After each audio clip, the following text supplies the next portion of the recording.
So maybe toward the end of that relationship, you prayed a bold prayer. God, if this isn't your will, please make it clear. And then he did.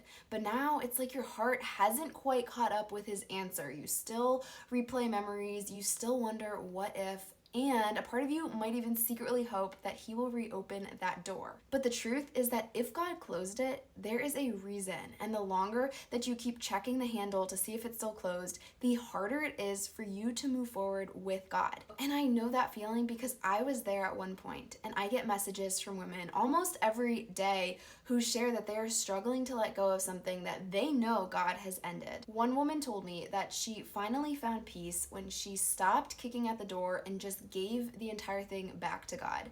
And that's what I want to help you do today. So in this video, we're unpacking 3 truths for when God has closed that door, but your heart won't stop trying to reopen it. Because even when you know it wasn't his will, emotions don't just disappear overnight. And if we're not careful, we can start to confuse lingering feelings for divine signs. If we haven't met yet, I'm Amelia, and I help women to heal from heartbreak and prepare to date in a way that honors God and gives them purpose and clarity along the way. If you want to hear more, hit subscribe. And let's talk about the first truth, which is that your heart can feel one thing even when God has said another. Now, your emotions aren't rebellion in and of themselves, but they can become a sort of resistance when you start using them as proof to undo what God has already settled. I've seen this in so many women, and I also felt it too at one point, that because I felt something, that maybe it was a sign that God was changing his mind. But over time, I realized that feelings often lag behind obedience, and they almost always catch up after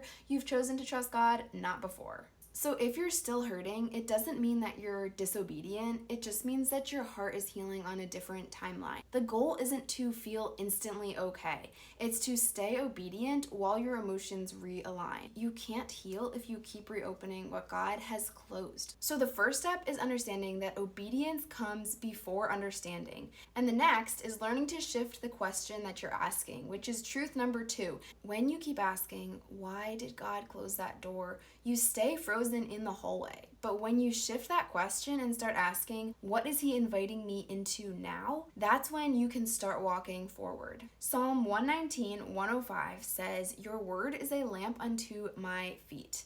And old me would have read that as, my feelings are a lamp unto my feet. But God's word, and not my emotions, is what keeps me from tripping on what he has already moved me past. When you shift from why to what now, your focus turns from pain to purpose. And that is the moment that your heart starts to look forward instead of backwards. And the best way to make that shift is through prayer that realigns your desires with God's. That is the third truth, to pray for alignment and not answers. When your heart feels stuck, prayer isn't just about letting it all out. It's also about training your heart to match God's will. One of my favorite prayers in this season is simply, God, help my heart to align with your truth, even when it doesn't feel like it yet. It's something that I've tried to pray in every season, whether I was healing or waiting, or even back when I was praying for my future husband. Alignment matters, and sometimes alignment starts with surrender,